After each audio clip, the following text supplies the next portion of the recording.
Me siento aquí, en mi mecedora de mimbre, mirando este patio lleno de guayabas y naranjos que es lo único hermoso que logré construir en esta vida. El humo de mi cigarrillo de hoja me ayuda a ordenar los recuerdos. Dicen que fumar es malo para la salud, pero después de todo lo que viví, ese es el menor de mis pesares. Mi nombre es Alejandra Osuna, tengo 85 años, nací y todavía vivo aquí en Mazatlán, Sinaloa. Hoy quiero contarles una historia que guardé en mi pecho por más de 50 años, como quien guarda un secreto doloroso que pesa pero no puede soltar. Antes de empezar, me gustaría saber quién me está escuchando. Déjenme su nombre en los comentarios y desde dónde están viendo esta historia. Quiero saber si hay gente de Mazatlán, tal vez alguien que haya conocido a la familia Mendoza, de la que voy a hablar. Si los conocieron, sabrán que no estoy inventando nada. Éramos más pobres que los ratones de iglesia, como decía mi madre. Esto fue en los años 50, cuando México era otro mundo completamente diferente. Mi padre trabajaba en los campos de caña desde que salía el sol hasta que se ocultaba. Llegaba a casa con las manos llenas de heridas que ya ni dolían porque la piel se había vuelto como cuero viejo. Mi madre lavaba ropa ajena, salía antes del amanecer a recoger los bultos de las casas ricas y regresaba cargando más peso del que podía aguantar su espalda flaca. Lavaba todo en el río con jabón de sebo que ella misma hacía. Sus brazos estaban manchados y arrugados de tanto estar en el agua con lejía. La casa donde vivíamos era de adobe, con techo de lámina que en tiempo de lluvia sonaba como tambores. Cuando llovía fuerte, cosa rara en esas tierras, todo se volvía un lodazal. Éramos 8 hermanos. Yo era la segunda. La comida era poca, repartida en platos chicos. Muchas veces me hacía la que no tenía hambre para que los más chiquitos pudieran comer algo más. Así aprendí desde niña que para sobrevivir hay que saber fingir. Cuando cumplí 12 años llegó la desgracia más grande. Mi padre estaba en el campo bajo ese sol intenso, en pleno mes de mayo cuando el calor es insoportable. Se desplomó de repente entre las cañas y ya no se levantó. Dijeron que fue un golpe de calor.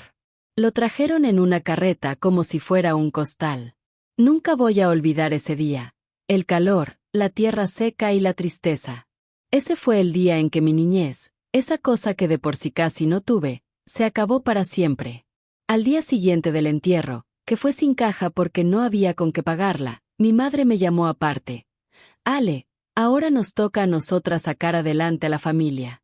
Vas a tener que dejar la escuela. A mí me gustaba estudiar, había aprendido a leer, a escribir mi nombre completo, a hacer cuentas, pero no había de otra. Ese mismo día guardé mi único cuaderno bajo el petate y me fui con mi madre a ayudarle con la ropa. Lavábamos para la familia Mendoza, los dueños de medio Mazatlán en esos tiempos. Tenían hacienda, tiendas, boticas, de todo. El doctor Heriberto Mendoza era médico, el único que atendía a la gente de dinero. La primera vez que entré a su casona me quedé con la boca abierta. Tenía pisos de mosaico que brillaban como espejos, muebles de madera tan finos que daba miedo tocarlos, un refrigerador enorme que yo nunca había visto. Los niños de la casa comían tanto que tiraban comida que hubiera alcanzado para todos mis hermanos. Mi madre era respetada por su trabajo, dejaba las camisas del doctor más blancas que la nieve. El doctor Heriberto siempre le decía: Doña Esperanza, usted tiene manos benditas para dejar mi ropa así. Un día me vio ayudando y comentó: esa muchacha se ve fuerte para su edad. ¿Cuántos años tiene? Mi madre contestó orgullosa: ya tiene 13, doctor. Me miró de una forma que en ese momento no entendí, pero ahora sé perfectamente qué era. Cuando crezca un poco más, puede venir a trabajar aquí en la casa. Necesitamos una jovencita lista. Desde ese día, cada vez que íbamos a entregar ropa, preguntaba: ¿ya creciste lo suficiente, Alejandra? Yo bajaba la cabeza toda apenada. A los 15 años empecé a trabajar en su casa como sirvienta. Tendía camas, barría, lavaba trastes. Doña Socorro, su esposa, era una mujer flaca y siempre con cara de disgusto. Hablaba poco. Tenían 2 hijos que estudiaban en la Ciudad de México y casi nunca estaban. Ella me trataba con indiferencia, ni bien ni mal. El doctor Heriberto era diferente. Me trataba como si yo fuera alguien importante. Me preguntaba si sabía leer, si quería aprender cosas nuevas. Me enseñaba sus libros de medicina, me explicaba cómo funcionaba el cuerpo humano. Eres lista, Alejandra, no cualquiera entiende estas cosas, me decía. En mi cabeza de niña inocente, eso era el mejor halago del mundo. Nadie nunca me había dicho que era inteligente. Crecí varios centímetros nomás con esas palabras. Doña Socorro no podía tener más hijos porque había tenido complicaciones en su último parto. El doctor Heriberto me platicaba de esto, lo cual se me hacía raro. ¿Por qué un hombre importante hablaría de esas cosas con una criada? Los de buena familia necesitan descendencia. Alejandra. Una familia sin hijos es como un árbol sin frutos, repetía mucho, siempre con cara de preocupación. En ese momento no entendí que me estaba preparando el terreno. Mi madre enfermó cuando yo tenía 17.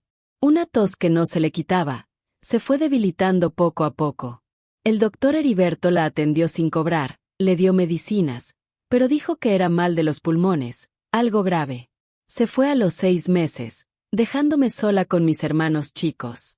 Fue entonces cuando el patrón me ofreció vivir en el cuarto de servicio al fondo del patio. Es mejor para ti, Alejandra. Tus hermanos pueden quedarse con tu tía. Aquí ganarás más y comerás mejor. No tenía muchas opciones. Acepté. Los primeros meses fueron buenos. Comida a tiempo, cama limpia, trabajo duro pero justo. El doctor Heriberto cada vez me trataba diferente a los demás empleados. Me regalaba vestidos que doña Socorro ya no usaba. Me dejaba sacar libros del estudio. A veces hasta se sentaba conmigo en la cocina a tomar café. Yo, inocente de mí, pensé que me veía como la hija que nunca tuvo. Cuando cumplí 18 años todo cambió. Era domingo, día de descanso. Estaba en el cuartito lavando mi ropa cuando apareció en la puerta. Tenía cara seria, diferente. Alejandra, necesito hablar contigo de algo importante. Se sentó en la única silla que había y yo me quedé parada, toda nerviosa. Sabes que soy médico y atiendo a muchas familias importantes. Asentí sin entender a dónde iba. Hay muchas señoras de buena familia que no pueden tener hijos. Es una tristeza muy grande. Miraba al piso mientras hablaba. He encontrado una forma de ayudar a estas familias, pero necesito a alguien especial. Alguien fuerte, sana, inteligente. Ahí me miró directo a los ojos. Alguien como tú. Entonces llegó la propuesta que cambió todo. Puedes ganar más dinero en un mes que lo que tu madre ganó en toda su vida. Más de lo que ganarás en 5 años trabajando aquí. Mi corazón se aceleró. Pensé inmediatamente en mis hermanos, en poder darles escuela, buena comida, ropa nueva. ¿Qué tendría que hacer, doctor? Sonrió de una forma inquietante. Solo prestarme tu cuerpo por un tiempo. Eso es todo. Eres perfecta para esto. En ese momento no entendí qué significaba. Pensé que era algún experimento médico, tal vez donar algo para ayudar a otros. No sabía que acababa de perder mi libertad, que mi cuerpo ya no sería mío. ¿Aceptas?, preguntó.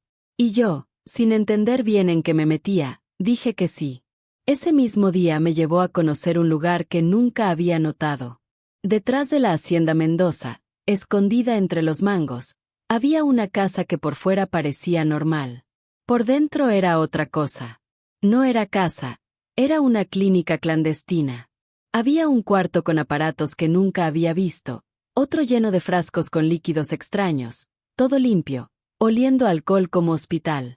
Aquí es donde ayudamos a la naturaleza cuando no puede sola, dijo con esa sonrisa que ahora me causa escalofríos no más de recordarla. Me explicó el procedimiento. Alejandra, vamos a ponerte una semillita que crecerá en tu vientre. Por unos meses cuidarás esa semillita como si fuera tuya. Después se la daremos a la familia que no puede tener hijos. Pensé que sería como esas mujeres que prestan su vientre. Algo que ahora es normal, pero en esos tiempos nadie hablaba de eso. A la mañana siguiente me hicieron bañarme con un jabón especial y ponerme una bata de hospital. Me acosté en esa camilla fría. El doctor Heriberto llegó con otro médico que no conocía. Me pusieron una inyección que me mareó un poco, pero no me dormí. Sentí dolor cuando empezaron el procedimiento. Nadie me explicó exactamente qué pasaba.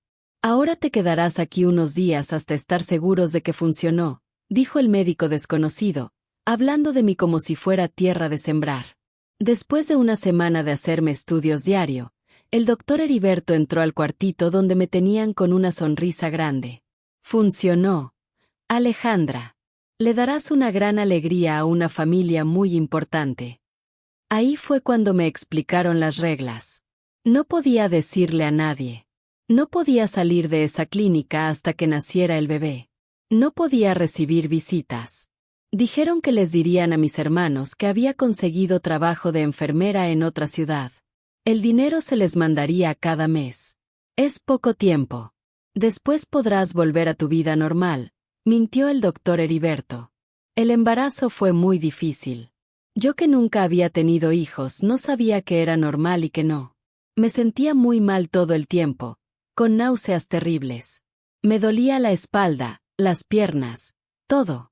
Cuando el bebé empezó a moverse fue lo más extraño del mundo. Le hablaba bajito aunque sabía que no era mío.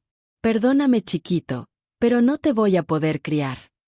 Aún así le agarré un cariño especial a esa criaturita que crecía dentro de mí. ¡Qué inocente fui! Lo peor no fue el malestar físico, fue la soledad. Todo el día sola en un cuarto chico con una ventana que ni abría bien. Solo veía a la enfermera Rudecia que venía a tomarme la presión y al doctor Heriberto que aparecía de vez en cuando a revisarme. Para no perder la calma empecé a cantar las canciones que cantaba mi madre, a contar las manchas de la pared, a imaginar cómo sería la familia que recibiría al bebé. ¿Lo tratarían bien? ¿Le dirían de dónde venía? Pregunta sin sentido.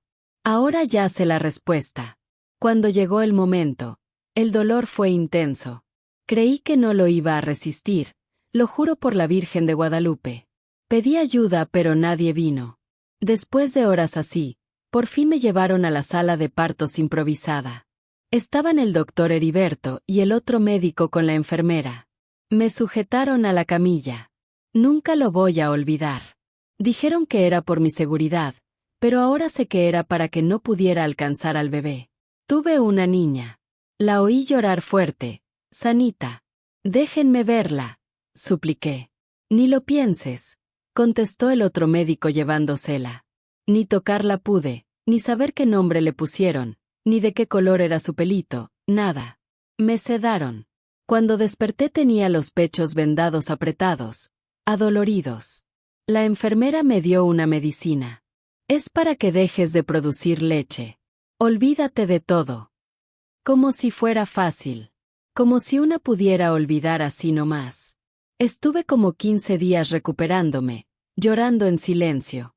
Cuando me recuperé apareció el doctor Heriberto con un sobre. Aquí está la primera parte del pago. Hiciste un buen trabajo. Lo abrí y había más dinero del que había visto en mi vida. Me quedé mirando esos billetes sin poder creerlo. ¿Cuándo puedo regresar a casa?, pregunté. Sonrió de esa forma inquietante. Pronto, pero primero hay que prepararte para el siguiente. Ahí entendí que no iba a ser solo una vez, que esto apenas empezaba. Entre un embarazo y otro me dejaban volver a la casa Mendoza por unos meses. Mis hermanos venían a visitarme creyendo que de verdad trabajaba de enfermera y que a veces viajaba por trabajo. La mentira estaba bien armada. Estaban bien con el dinero que mandaba. Mi hermana mayor cuidaba a los chiquitos. Ese era el único consuelo que tenía. Mi madre partió sin saber la verdad de lo que hacía. En sus últimos momentos, cuando la enfermedad ya la había debilitado mucho, me agarró las manos y dijo: «Estoy tan orgullosa de ti, mija, trabajando de enfermera, ayudando a curar gente».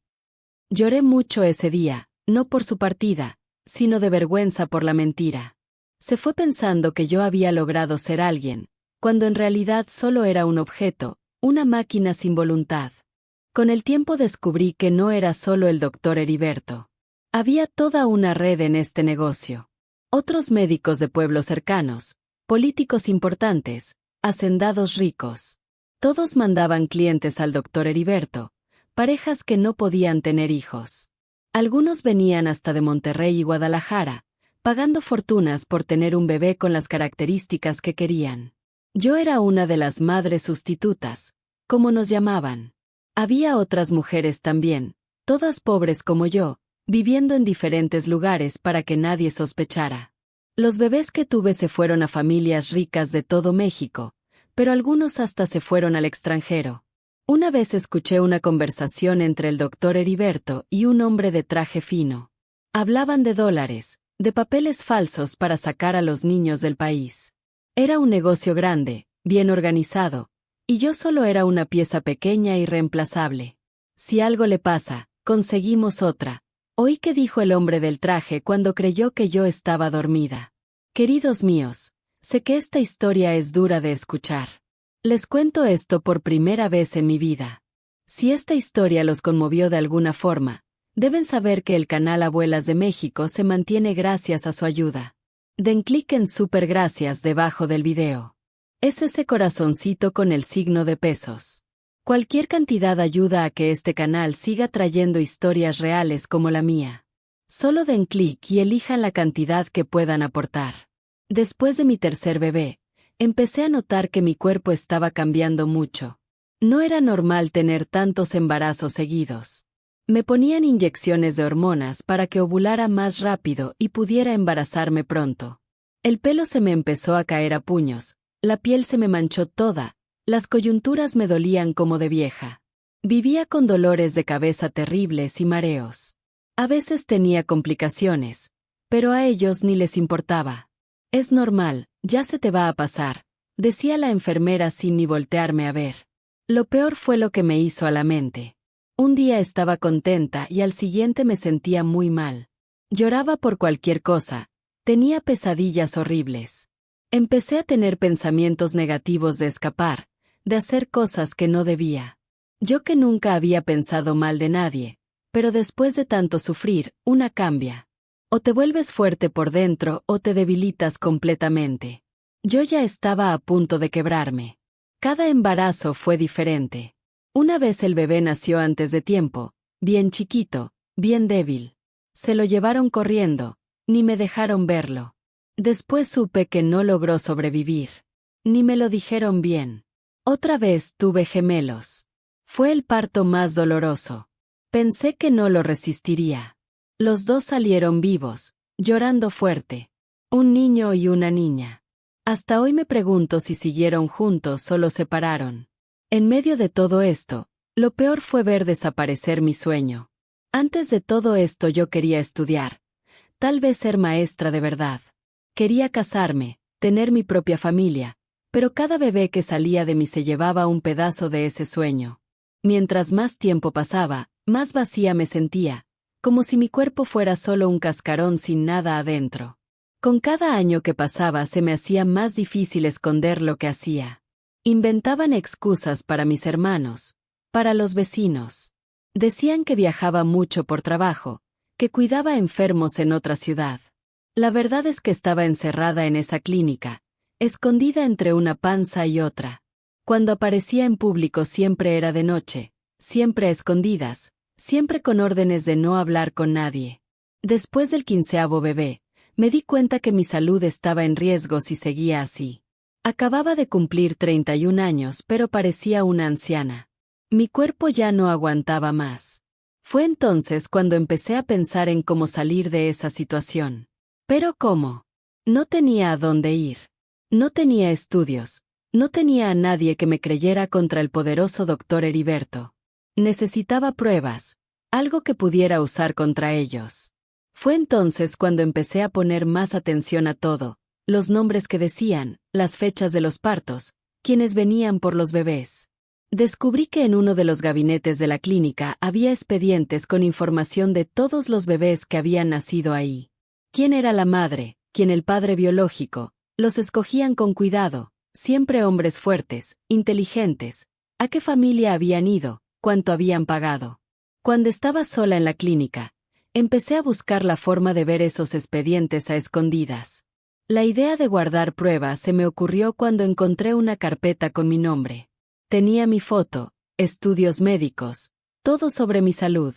Al final había una lista de todos los bebés que había tenido, fecha, sexo, características, destino. Fue un golpe verlo todo junto. 15 niños, 15 pedazos de mis regados por todos lados sin saber quién era su verdadera madre. Esa noche lloré hasta secarme. Pero no era llanto de tristeza, era de frustración. Una frustración que crecía dentro de mí como fuego en pasto seco. Decidí en ese momento que iba a empezar a guardar pruebas. Todavía no sabía qué iba a hacer con ellas, pero sabía que algún día encontraría la forma de salir de esa situación y hacer que esas personas respondieran por sus acciones. Empecé tomando prestada una pluma y una libreta de la enfermera. La escondí bajo el colchón. Cada nombre, cada fecha, cada detalle que escuchaba, lo escribía a escondidas. Era el principio de mi plan. Después de todo lo que había pasado, algo dentro de mí cambió. Era como si se hubiera formado un nudo de dolor en mi pecho que crecía día con día. Miraba al doctor Heriberto, a doña Socorro, a todos ellos, y sonreía fingiendo que todo estaba bien, pero por dentro sufría. Me trataban como si no fuera una persona, creyendo que era simple como un animal que solo sirve para tener crías. Pero yo había aprendido a pensar, ¿saben? Y fue cuando empecé a guardar pruebas de todo lo que me hicieron a mí y a esos niños. Todo empezó cuando estaba tirando ropa vieja y encontré una carpeta de cartón de esas para guardar papeles que habían desechado. Estaba rota de un lado, pero servía para lo que quería. La llevé a mi camita en el cuarto de atrás de la clínica donde me quedaba entre embarazos. Abrí el colchón viejo con unas tijeras que tenía escondidas, hice un hoyito en la tela y metí la carpeta adentro. Fue mi primer escondite, donde guardaría toda la información que pudiera obtener de esas personas. Lo primero que conseguí fue un pedazo de mi propio expediente médico. Un día que la enfermera Rudesia salió del cuarto sin cerrar con llave, entré rapidito y agarré la hoja que tenía las fechas de todos mis partos. La doblé bien chiquita y la escondí en mi ropa. Cuando regresé al cuartito, la metí en la carpeta del colchón. Era poco, pero era el principio. Después de eso, cada vez que me encontraba sola en los pasillos o en los cuartos de revisión, agarraba algo, una receta usada, una nota con dosis de medicinas, hasta un recibo de luz de la clínica que tenía el nombre verdadero del lugar. El problema era que los papeles no probaban mucho. Necesitaba algo que mostrara a los niños, que probara que existían y que me los habían quitado. Fue entonces cuando tuve la suerte más grande de mi vida. Un día llegó un hombre rico de Monterrey a recoger un bebé, el número 16 que había tenido. Este hombre era diferente a los demás, hablaba fuerte, se creía muy importante. Traía un maletín lleno de cosas caras y entre ellas tenía una de esas cámaras que sacan la foto al instante. Polaroid le oí que se llamaba. Dejó el maletín en una esquina mientras iba a ver al niño. Y yo, que estaba trapeando cerca, logré tomar prestada la cámara sin que nadie me viera.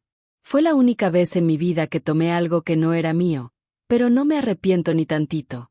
Escondí la cámara en el mismo lugar de la carpeta, después de quebrarme la cabeza para entender cómo funcionaba. Descubrí que ya traía papel fotográfico adentro. No mucho, pero suficiente para mi plan. Desde entonces, cada vez que daba a luz, esperaba la primera oportunidad cuando dejaban al bebé en la cunita antes de llevárselo y le tomaba foto a escondidas. Las enfermeras siempre descansaban después del parto, cansadas del trabajo. Y ahí era cuando yo actuaba. La cámara hacía un ruidito al tomar la foto, pero la envolvía en una cobija gruesa para que no se oyera. Las fotos no salían muy buenas, a veces oscuras, a veces borrosas, pero se alcanzaba a ver la carita del niño. Escribía atrás la fecha, si era niño o niña, y todo lo que había escuchado de la familia que se lo llevaba. Pero eso solo no era suficiente. Necesitaba saber a dónde iban esos niños. Fue entonces cuando empecé a platicar con don Guadalupe, el chofer que transportaba a los bebés. Era un viejito buena gente, de esos que les gusta echar chisme. Al principio desconfiaba, pero poco a poco le fui ganando la confianza. Le llevaba café cargado y un pedazo de pan que hacía cuando me dejaban usar la cocina. Y se fue ablandando. Don Guadalupe, usted debe conocer todo México, ¿verdad? Le decía haciéndome la admirada. Y él todo vanidoso. Claro que sí, Alejandra. Hasta he llevado niños al norte. Poco a poco me fue contando de sus viajes, de las familias, de los lugares. Ni cuenta se daba que estaba juntando información. ¿Y cómo era esa pareja de Monterrey? Preguntaba como si no me importara. Ah, gente nice. Viven en una casa grande en San Pedro, decía.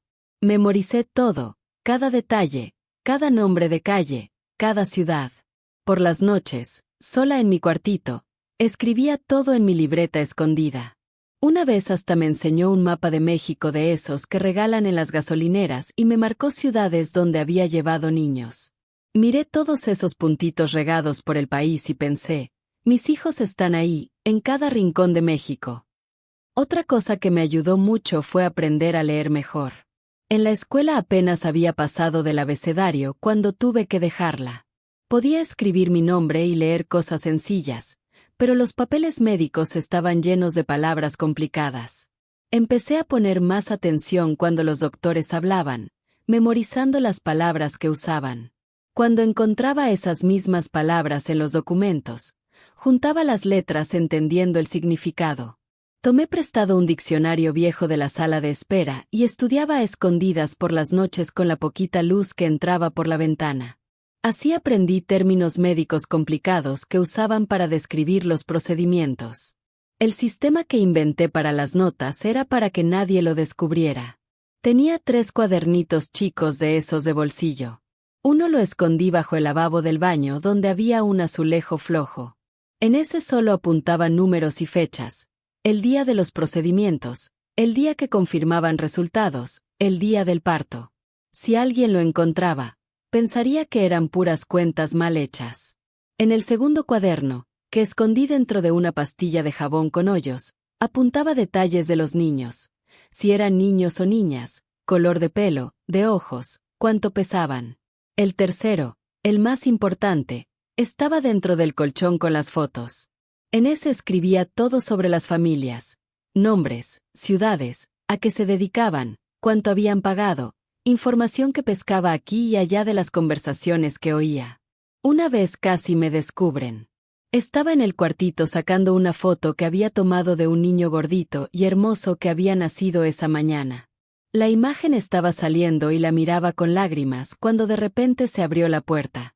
Era doña Socorro, la esposa del doctor Heriberto, que casi nunca aparecía por la clínica. Entró sin tocar diciendo que venía a traer ropa limpia. Escondí la foto bajo la almohada con un movimiento rápido, pero se dio cuenta que había escondido algo. ¿Qué escondes ahí, Alejandra?, preguntó con esa voz delgadita que incomodaba. Mi corazón latía rapidísimo, pero logré mantener la cara tranquila. Nada, doña Socorro. Es solo un retratito de mi madre, que está en el cielo. Me miró con sospecha, con esos ojitos chiquitos. A ver, enséñamelo, ordenó estirando su mano. Ya me veía descubierta, pero se me ocurrió algo. Saqué debajo de la almohada no la foto del bebé, sino una foto vieja que tenía de mi madre, que siempre cargaba conmigo. Gracias a Dios las tenía a las 2 bajo la misma almohada. Se la enseñé y ella la miró con desinterés. Deja de perder el tiempo con tonterías y ve a ayudar en la cocina, ordenó antes de irse. Cuando se cerró la puerta, todo mi cuerpo temblaba. Estuvo cerca, muy cerca. Después de ese susto me volví más cuidadosa. Cambié los escondites. Empecé a tomar fotos solo cuando estaba completamente segura de estar sola. Pero no dejé de juntar pruebas. Cada papelito, cada foto, cada nombre escrito era evidencia que iba guardando, sin saber todavía cuándo la usaría. Una vez escuché al doctor Heriberto hablando con otro médico. Esta Alejandra es muy productiva, sana como roble, se recupera rápido, nunca da problemas. Hablaban de mí como si fuera una máquina. Y eso exactamente era yo para ellos. Pero las máquinas no piensan, no sienten, no planean. Y yo todo eso lo hacía en silencio, esperando mi momento. Conforme pasaban los años, mi cuerpo mostraba las señales del desgaste. Muchos embarazos, uno tras otro, sin tiempo casi para recuperarme. El pelo se me empezó a caer, los dientes se me aflojaron, tenía dolores en las coyunturas que nunca se quitaban. A los doctores no les importaba, solo aumentaban las dosis de medicinas y vitaminas para que aguantara uno más, y uno más. Ya había perdido la cuenta de cuántos bebés había tenido cuando cumplí 40 años. Ya no era la muchacha inocente que había entrado a esa clínica. Era una mujer envejecida antes de tiempo, con el cuerpo cansado pero con la cabeza llena de planes. Fue entonces cuando decidí que necesitaba hacer más que solo juntar pruebas. Necesitaba tener un plan para usar toda esa información algún día. Empecé a pensar en quién podría ayudarme cuando llegara el momento. Recordé a un abogado joven que a veces venía al pueblo, sobrino de una de las clientas de mi madre. Tenía fama de ser honesto, valiente, de defender lo correcto. Guardé su nombre, licenciado Demián Bautista. Algún día, cuando tuviera pruebas suficientes, buscaría a ese hombre y le contaría todo desde el principio. Mientras el plan se iba formando en mi cabeza, seguí en la clínica. El 20, el 21, el 22. Cada vez era más difícil. Mi cuerpo me pedía que parara, pero no tenía opción. Solo podía seguir juntando pruebas y esperar. Ya tenía más de 20 fotos, todas escondidas. Los cuadernos ya los había cambiado varias veces cuando se llenaban. Mi determinación solo crecía, con cada bebé que veía partir, con cada niño que me separaban. Una de las cosas más difíciles de esa época era ver cómo las familias recibían a esos niños. Algunos venían en persona a recogerlos y yo observaba a escondidas. Veía el amor en sus ojos, la felicidad genuina de tener por fin un hijo en brazos, y eso me dejaba con sentimientos encontrados. Por un lado sabía que mis hijos tendrían buena vida, casa cómoda, escuela de paga, todo lo que yo nunca podría darles. Por otro lado, el dolor de saber que ese amor estaba construido sobre mi sufrimiento, sobre el maltrato de mi cuerpo, sobre mentiras. Ninguna de esas familias sabía, o fingía no saber, cómo habían llegado esos niños al mundo. Miren, dudo que tengan el valor de darle like a este video. Es una historia muy difícil, ¿verdad? Pero si creen que esta abuela tuvo el valor de enfrentar todo esto y merece su apoyo, demuéstrenme que me equivoco y aprieten el botón de me gusta. A ver si son tan valientes como yo tuve que ser.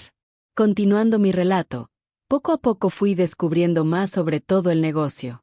No era solo el doctor Heriberto y su clínica. Era una red grande con médicos, abogados, políticos, gente importante. Tenían otras mujeres como yo en varios pueblos del interior, todas pobres, todas desesperadas. Conocía a algunas de pasada cuando las llevaban a la clínica para revisión. Vi en sus ojos el mismo vacío que yo sentía, el mismo cansancio. Me preguntaba si ellas también estaban juntando pruebas, alimentando su determinación como yo, o si ya se habían rendido. Lo peor de todo era que el tiempo pasaba y yo seguía atrapada en ese lugar terrible. Los años 60 se volvieron los 70 y después los 80. El mundo afuera cambiaba mientras yo seguía ahí, detenida en el tiempo, sirviendo solo para tener bebés.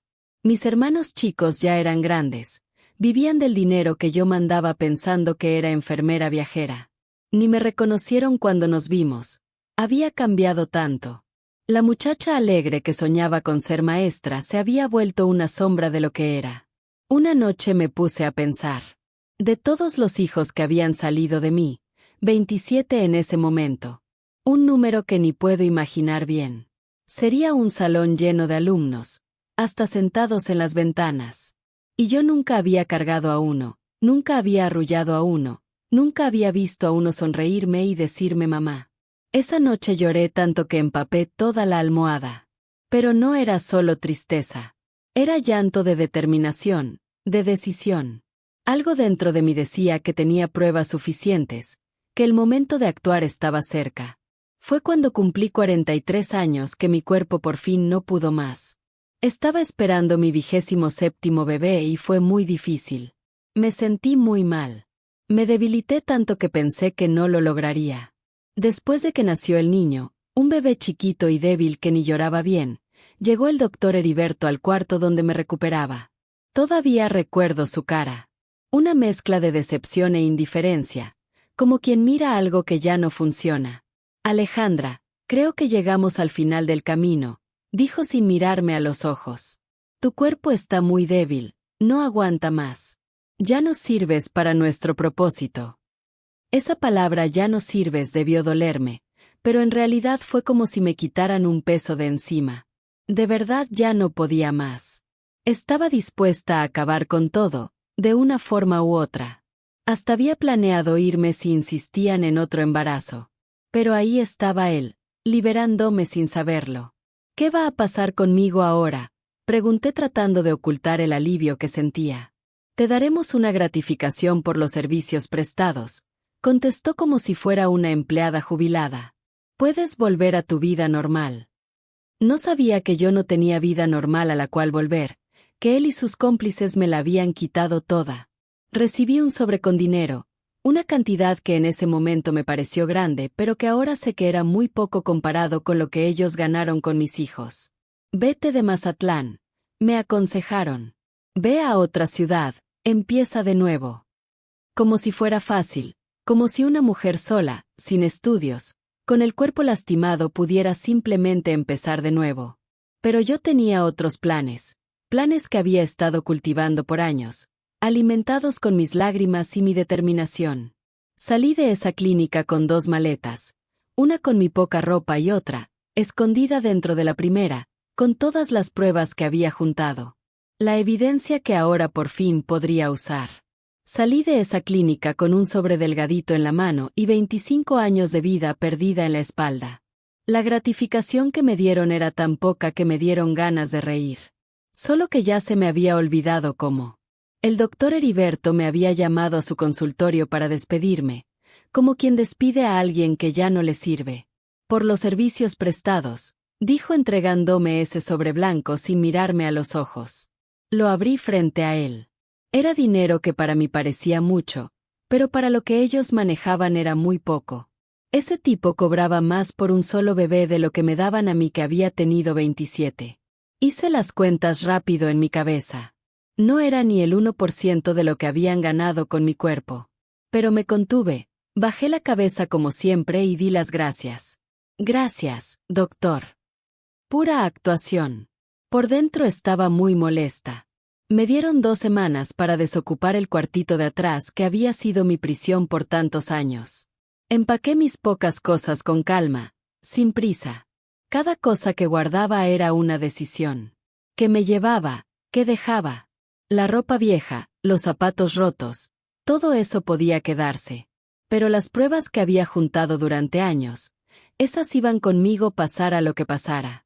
Cosí un bolsillo secreto dentro del forro de mi maleta vieja de cuero y ahí escondí los papeles, cuadernos, fotos, todo lo que podía mostrar la verdad sobre esas personas. Las últimas noches no dormí. Me quedé mirando el techo cuarteado preguntándome qué hacer.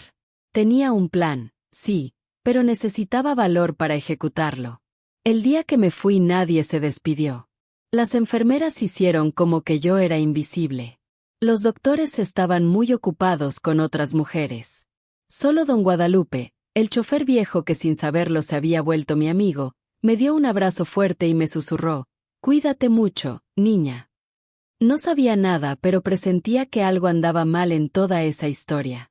Salí por la puerta de atrás sin voltear. No había nada ahí que valiera la pena mirar por última vez. Tomé un camión a Mazatlán a ver a mis hermanos. Se asustaron cuando me vieron. Parecía una anciana. A los 43 años me veía de 60. Tantos embarazos me habían agotado completamente. Dios santo, Ale, ¿qué te pasó?, preguntó mi hermana chica. Mentí como siempre. El trabajo de enfermera es pesado, manita. Me quedé con mis hermanos solo una semana. No aguantaba las preguntas, las miradas de preocupación. Tenía miedo. Mucho miedo de que los Mendoza descubrieran dónde estaba y vinieran por mí, o peor, que le hicieran algo a mi familia. Así que decidí seguir con mi plan. Tomé un camión a la Ciudad de México. Nunca había estado en una ciudad tan grande. Me perdí con tanto movimiento, tanto ruido, pero no tuve tiempo de admirar nada. Fui directo a buscar al abogado que tenía en mente, el licenciado Demián Bautista. No fue fácil encontrarlo. Anduve por las calles preguntando, perdiéndome. Por fin encontré su despacho en un edificio viejo del centro. Era un lugar sencillo, no de esas oficinas lujosas de película, pero estaba limpio y ordenado. El licenciado Demián no era lo que esperaba. Yo pensaba en un señor grande, serio, de esos que imponen con solo verlos. Pero era un muchacho joven, no tendría más de 30 años, moreno, con un modo de hablar suave que me hizo sentir más tranquila. Cuando entré a su oficina temblaba tanto que apenas podía sostener mi bolsa. ¿En qué puedo ayudarla, señora?, preguntó amable. Respiré hondo y solté de una vez. Licenciado, necesito su ayuda para demandar a un grupo de médicos y familias ricas que me usaron para tener bebés durante 25 años. Sus ojos se abrieron grandes, me vio de arriba abajo y en lugar de pedirme que me fuera como temía, señaló la silla frente a su escritorio. Siéntese, señora, y cuénteme todo desde el principio. Pasé todo el día en esa oficina. Hablé hasta que se me secó la boca. Conté cada detalle de mi historia, desde el día que el doctor Heriberto me hizo la propuesta hasta el momento en que me despidieron sin consideración. Mientras hablaba, saqué las pruebas de la maleta, los papeles, los cuadernos, las fotos. El licenciado Demián las iba amontonando en su escritorio mientras sus ojos se abrían más y más. Cuando terminé ya era de noche. Se quedó callado un rato, pasándose la mano por la cabeza como si no pudiera creer lo que había escuchado. Señora Alejandra, dijo por fin, este es el caso más grave de maltrato humano que he visto en mi vida. Es ilegal en tantos niveles que no sé ni por dónde empezar. Tomó una de las fotos de bebé recién nacido y meneó la cabeza. ¿Cuántos fueron? 27. Contesté sintiendo el peso de ese número. Dios santo. En los días siguientes empezamos a trabajar en el caso. El licenciado Demián no era de la Ciudad de México, venía de Veracruz, lo cual era bueno. No le temía a los influyentes de Sinaloa. Pasó una semana estudiando las pruebas, organizando todo, tomando notas. Me hospedó en casa de su hermana, una muchacha amable que no hacía preguntas. Después de 7 días me llamó de nuevo a su despacho. Señora Alejandra, tenemos 2 opciones. Podemos ir a juicio, presentar una denuncia penal, que será largo, doloroso y sin garantía de éxito porque estas familias tienen mucho poder. O podemos confrontarlos directamente, mostrarles lo que tenemos y negociar un acuerdo. No lo dudé ni un segundo. Quiero verles la cara, licenciado. Quiero ver su reacción cuando se den cuenta que tenía pruebas de todo. El licenciado Demián mandó cartas a las 5 familias principales involucradas en el asunto, los Mendoza, los Alarcón, los Villalobos, los Calderón y don Macario. Cartas formales en papel membretado pidiendo una reunión urgente en la Ciudad de México, en su despacho. No mencionaba el asunto, pero decía que les convenía asistir. Fue la semana más larga de mi vida esperando esa reunión. No dormí, no comí bien. Ensayaba lo que iba a decir, cómo me iba a portar. El licenciado Demián me calmaba. Déjeme hablar a mí, señora Alejandra. Usted nomás esté ahí, demostrando que está viva, fuerte, que es la prueba de lo que hicieron. Llegó el día. Era un miércoles por la mañana. Cielo despejado. El despacho había sido preparado especial para la reunión. Una mesa grande al centro, sillas alrededor. En una mesa de lado, todas las pruebas organizadas en carpetas, fotos ordenadas por fecha, documentos separados por familia. Yo estaba sentada en una esquina, vestida con lo mejor que había podido comprar. Un vestido azul marino sencillo pero limpio y planchado. Mi corazón latía tan fuerte que pensé que iba a explotar. Cuando se abrió la puerta y empezaron a entrar, tuve que agarrarme de la silla para no caerme. Ahí estaban, las personas que me habían lastimado. El doctor Heriberto Mendoza, más viejo, más acabado, pero con la misma mirada fría. El doctor Cipriano Alarcón, su socio de la clínica, don Macario, dueño de Medio Sinaloa. El senador Calderón que financiaba el proyecto, y el juez Villalobos que se encargaba de que nunca se investigara nada. Todos hombres, todos ricos, todos poderosos. Y todos dejaron de respirar cuando me vieron sentada ahí. ¿Qué significa esto? Fue el doctor Heriberto quien habló, la voz temblando de enojo. ¿Qué hace esta mujer aquí? El licenciado Demián, tranquilo como siempre, señaló las sillas.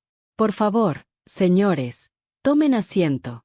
Tenemos mucho que discutir. Se sentaron desconfiados, mirándome como si vieran algo imposible. Y de alguna forma sí era la evidencia de sus acciones que había vuelto para enfrentarlos. El licenciado Demián empezó a hablar, explicando quién era yo, qué había sufrido, por cuánto tiempo. Mientras hablaba, iba mostrando las pruebas, las fotos de los niños, los documentos de la clínica, mis cuadernos con fechas, nombres de las familias que habían recibido bebés, cuánto habían pagado.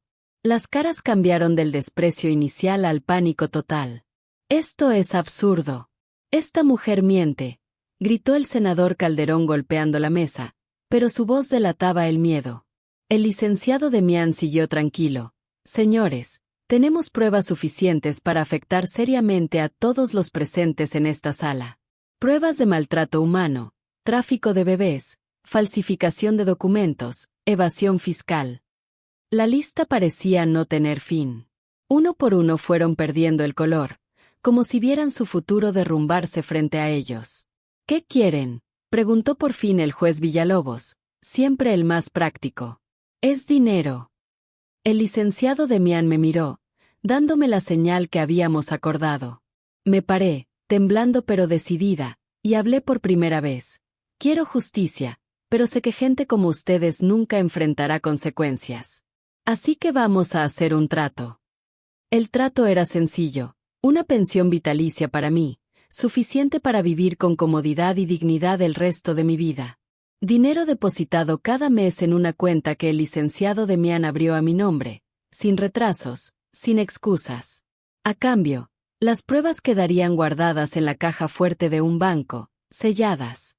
Si algún día dejaba de llegar el dinero o me pasaba algo a mí o a mi familia, todo sería entregado a la prensa, al Ministerio Público, a la policía. «Es una garantía», explicó el licenciado Demián. No tenían opción. Firmaron los papeles, juraron cumplir, y se fueron con la cabeza agachada, derrotados. Y yo sentí un alivio tan grande que lloré. No había conseguido justicia completa, pero les había sacado lo que nunca pensaron darme, respeto y mi libertad. Con el dinero de la pensión compré una casita sencilla en Mazatlán, con un patio grande donde sembré toda clase de árboles frutales. Traje a mis hermanos chicos a vivir conmigo. Pagué los estudios de mis sobrinos. Empecé una vida nueva a los 43 años. Los Mendoza y las demás familias cumplieron el trato al pie de la letra. El dinero nunca faltó. Creo que vivían preocupados no más de pensar en las pruebas guardadas en esa caja fuerte. El licenciado Demián me sigue visitando de vez en cuando. Se volvió un amigo querido. Fue él quien me ayudó a comprar unos terrenos en la ciudad que con el tiempo valieron mucho más y me dieron más seguridad. Pero todo el dinero del mundo no pudo borrar el dolor de haber perdido a mis hijos. Regados por todo México, crecieron, hicieron sus vidas sin saber quién era su verdadera madre. El primer año después del acuerdo evité salir mucho. Tenía miedo de toparme con alguna de las familias en la calle, de darles motivo para romper el trato. Pero con el tiempo agarré confianza. Empecé a caminar por la ciudad, a ir a la iglesia, al mercado. Cosas que nunca había podido hacer. Y fue en una de esas salidas que pasó lo más extraño. Vi de lejos a un muchacho que se parecía mucho a mi hermano cuando era joven. Misma boca, misma forma de caminar. Mi corazón dio un vuelco. Supe, con esa certeza que solo una madre tiene, que era uno de mis hijos. Tendría unos 20 años, iba bien vestido, parecía estudiante.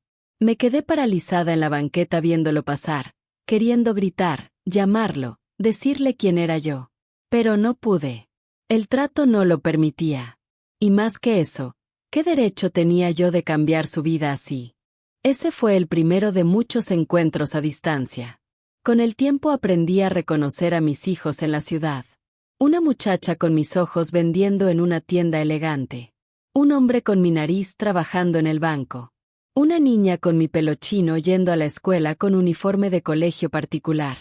Los veía de lejos, memorizando cada detalle, inventando historias para cada uno en mi cabeza. Nunca me acerqué, nunca hablé. Era un sentimiento agridulce, como una herida que no dejamos sanar porque tocarla nos recuerda que estamos vivos. A veces me preguntaba si tendrían idea de dónde venían, si alguna vez cuestionaron algo. Mucha gente me pregunta, señora Alejandra, ¿por qué no denunció todo a la policía? ¿Por qué aceptó el dinero en lugar de buscar justicia? Y yo les regreso la pregunta, ¿qué habrían hecho ustedes en mi lugar, después de 25 años sufriendo para familias ricas, sin derechos, sin estudios, sin apoyo? Comenten abajo qué harían.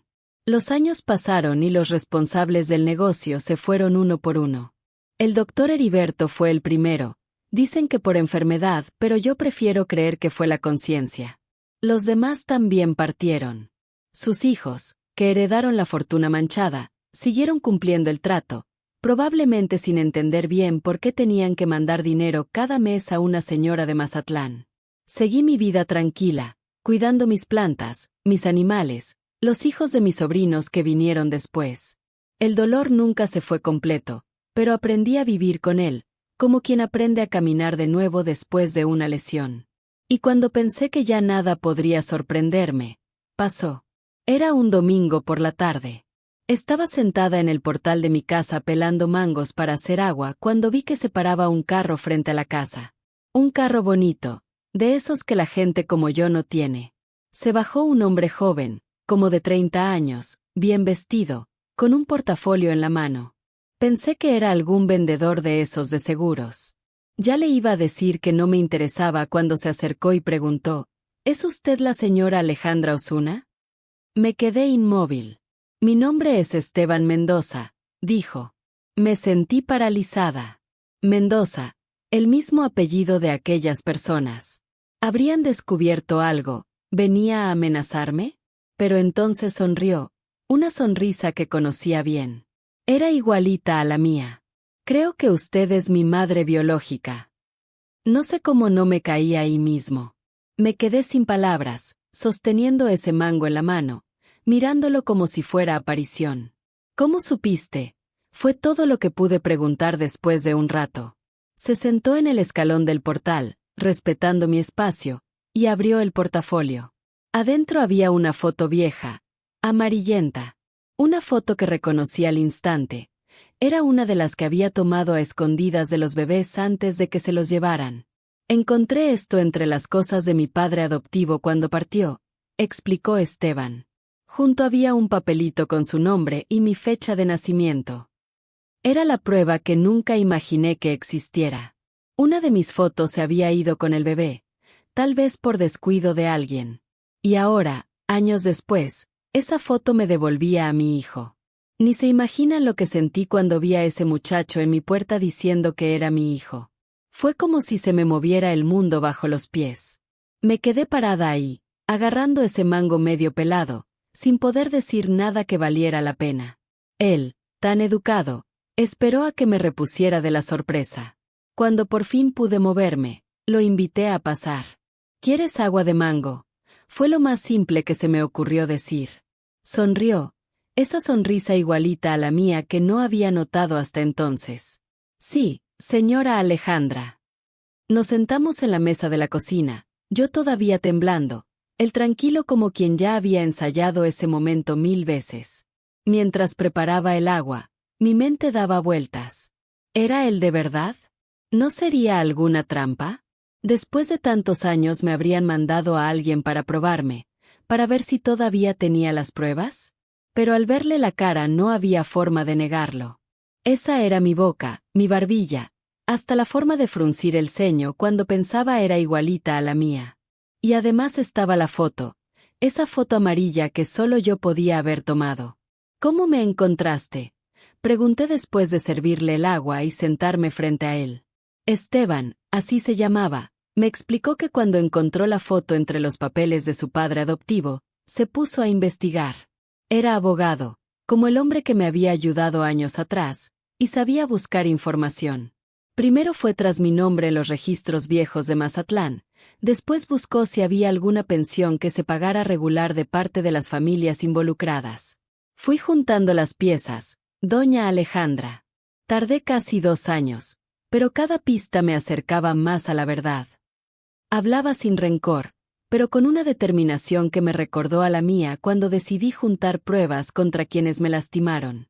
Ese día platicamos por horas. Me preguntó cómo había sido todo y le conté sin adornar nada, sin esconder nada.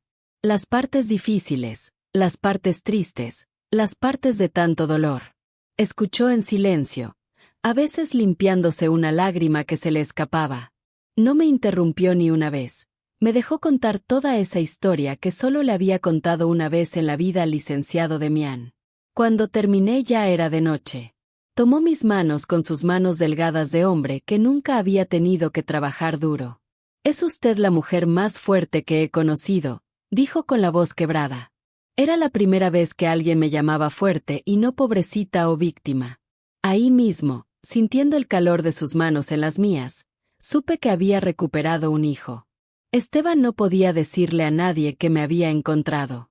Su familia adoptiva era de las más importantes de Mazatlán, hijo del mismísimo doctor Heriberto, quien había iniciado todo esto. Mi padre, digo, el hombre que me crió, siempre fue frío conmigo. Ahora entiendo por qué, dijo meneando la cabeza. Yo era la evidencia de sus malas acciones dentro de su propia casa. Acordamos que me visitaría a escondidas cuando pudiera, sin levantar sospechas. Me dio un celular de esos modernos que hasta entonces ni sabía usar, para que nos comunicáramos. Nuestra relación tiene que ser nuestro secreto, doña Alejandra, explicó. Si alguien descubre el trato que hizo, se puede romper y entonces no sé qué pueda pasar. Estuve de acuerdo, aunque mi corazón quería gritarle al mundo que había encontrado a uno de mis hijos. Desde entonces Esteban venía a visitarme por lo menos una vez al mes. Siempre en domingo, cuando podía decir que iba al rancho de un amigo o de pesca. Traía regalos, no cosas caras que llamaran la atención, sino cosas chiquitas pero significativas. Una vez trajo una planta de guayaba para mi patio, otra vez un libro viejo de recetas. Y siempre preguntaba de mí, queriendo saber más de mi historia, mi familia, mis raíces. Era como tratando de recuperar toda una vida que también le habían quitado. Poco a poco lo fui conociendo mejor. Estaba casado, tenía 2 hijos, mis nietos que nunca conocería como abuela. Se había hecho abogado como quería su padre adoptivo, pero no le gustaba. Su sueño era ser músico. Tocaba la guitarra a escondidas cuando nadie lo veía. Una de las cosas más bonitas fue cuando me dijo que me consideraba su verdadera madre. La mujer que me crió, doña Socorro, nunca fue cariñosa. Era como si yo fuera un trofeo para presumir en las fiestas, no un hijo, me confió un domingo. Siempre sentí que algo andaba mal, que no pertenecía a esa familia. Ahora sé por qué. Me decía doña Alejandra frente a otros, pero cuando estábamos solos a veces se le escapaba un mamá que me derretía el corazón completo. La primera vez que escuché esa palabra de su boca lloré tanto que mojé el mantel. Era la palabra que había esperado escuchar por más de 40 años. Con el tiempo Esteban supo más de mi vida después de salir de la clínica. Le conté cómo había invertido el dinero de la pensión, primero comprando la casita donde vivía, después unos terrenos en las orillas de la ciudad. Al principio no sabía qué hacer con tanto dinero, nunca había tenido nada, le expliqué. Pero el licenciado Demián me enseñó que la tierra siempre vale. Compré lotes cuando nadie los quería, en zonas que eran puro monte. El tiempo demostró que tenía razón. La ciudad creció, mis terrenos valieron, y empecé a construir casitas sencillas para rentar. No mansiones, sino casas decentes para familias humildes que merecían un lugar digno donde vivir. Cobraba renta justa, trataba a los inquilinos con respeto. Era mi forma de regresarle al mundo un poco de la dignidad que habían tratado de quitarme. También le conté cómo había ayudado a mis hermanos chicos, pagando estudios a los sobrinos, medicinas cuando se enfermaban. Nunca dejé que nadie de mi familia pasara necesidad, dije con orgullo. Si algo aprendí es que el dinero solo sirve cuando ayudamos a los nuestros. Esteban meneaba la cabeza admirado. Una vez me preguntó por qué nunca había tratado de estudiar, de aprender un oficio ahora que tenía recursos. Me reí de su inocencia. Hijo, cuando una pasa por ciertas cosas en la vida, aprende lo que ninguna escuela enseña. Mi universidad fue la adversidad, me gradué con honores en Fortaleza. Mi vida ahora, a los 85 años, es tranquila. Vivo en esta casa con patio grande lleno de árboles frutales que yo sembré. Tengo mis animales, perros, gatos, gallinas, todos revueltos. Tengo mi independencia, no le pido nada a nadie. Cada mes llega el dinero de la pensión que los Mendoza y las otras familias siguen pagando, aún después de tanto tiempo. Los mayores ya no están, pero sus hijos siguen cumpliendo el trato, probablemente sin saber bien la razón. Además tengo los ingresos de las rentas, lo que me da seguridad extra. No es vida de rica, pero es mucho más de lo que soñé cuando era esa niña que lavaba ropa en el río con su madre. Todavía veo a algunos de mis otros hijos de lejos. Mazatlán no es tan grande. Siempre termina uno topándose. Hay una que es doctora en el Hospital General. Siento un orgullo inmenso cuando escucho hablar de ella. Otro se hizo maestro en la escuela técnica. Una de las muchachas tiene una boutique en el centro. Vidas completas. Todas sin idea de quién es esa señora mayor que a veces se para en la banqueta nomás para verlos pasar. Esteban quería decirles, juntar a todos los hermanos, pero no lo dejé. Cada quien tiene su vida armada, hijo. Ya es mucho para ti cargar este secreto. Imagínate para ellos que crecieron sin cuestionar nada. Él entiende, pero no está de acuerdo. Dice que todos tienen derecho a saber su historia verdadera.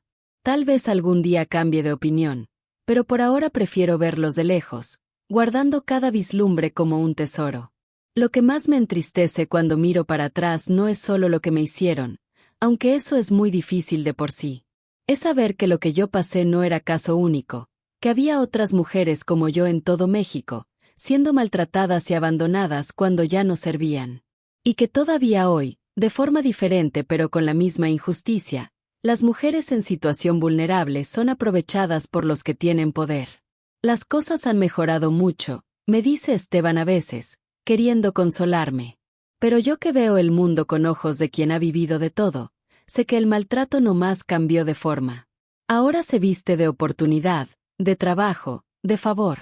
Las patronas que pagan muy poco a las muchachas que cuidan a sus hijos no son tan diferentes del doctor Heriberto.